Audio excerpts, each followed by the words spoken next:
All right. Welcome to the CCxRC channel. I'm Tony, and today we're going to look at my SCX10 Jeep Rubicon.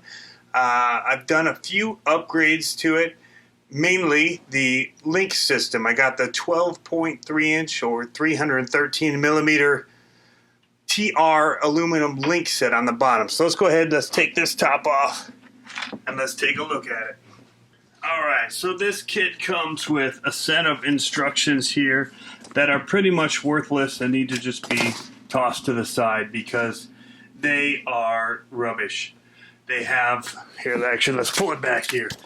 So you've got several variations. It doesn't say, there's assemble option A, and it gives you an option here with this 6 millimeter spacer, or another one with this 20 millimeter post here at the bottom.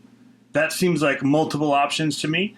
I don't know why they didn't diagram that out differently with an or something, but it's step 1, 2, 3. So junk step number 1, assemble option B, showing you different ways. Here's a part that's a 25 millimeter post. Here's one that's a 35 millimeter post. Both are for your rear lower link, or upper link, sorry, and it doesn't say or. It's 1, 2, 3, 4, like it's a step-by-step process. This thing is rubbish. Axial, I don't know what you're trying to do sending this to people. Made it a very, very long, arduous process, and really the best step or best way to do this is to just pitch that to the side, take out your plastic pieces, and then line them up and measure them with the aluminum pieces to find out exactly what length you need. So here they are. Once installed, they are great. You can see here the drive shafts I've flipped so that I no longer have the ribbing at the bottom where they can get worn rolling over rocks and things like that. Simple upgrade.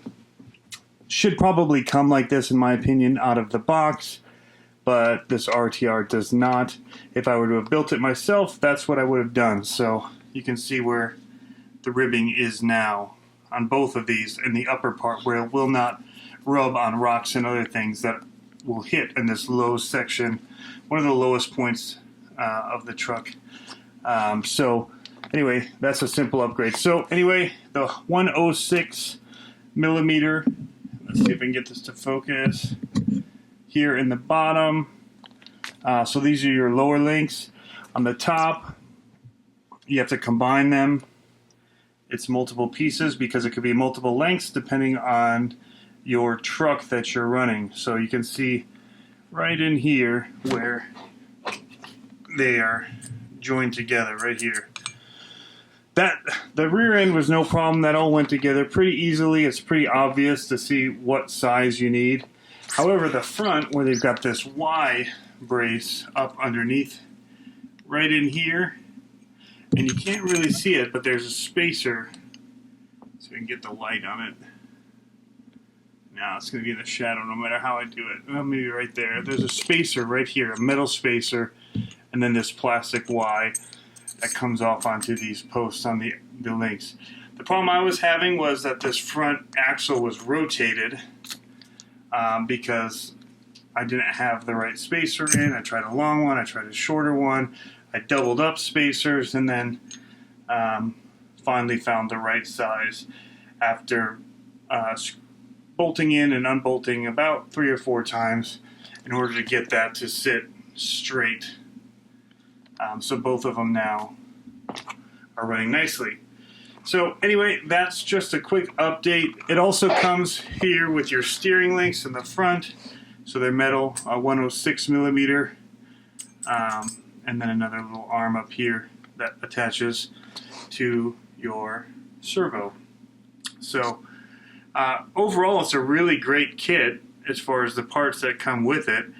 The instructions, however, on how to put it together, there's not a lot online. And yeah, it was a lot more work than it probably needed to be. Maybe if they even just did directions based on the trucks that they have out there, I know that people have modified theirs in a lot of ways, but they've got their Dingo, they've got their Honchos, they've got these Rubicons. It seems like they could list which trucks use which setup in the stock standard way for most of us that want to upgrade it. Everybody else that knows what they're doing a whole lot more and is going to measure it out or kind of do their own, probably are building their own anyway, using threaded metal rods that they would get at a hardware store.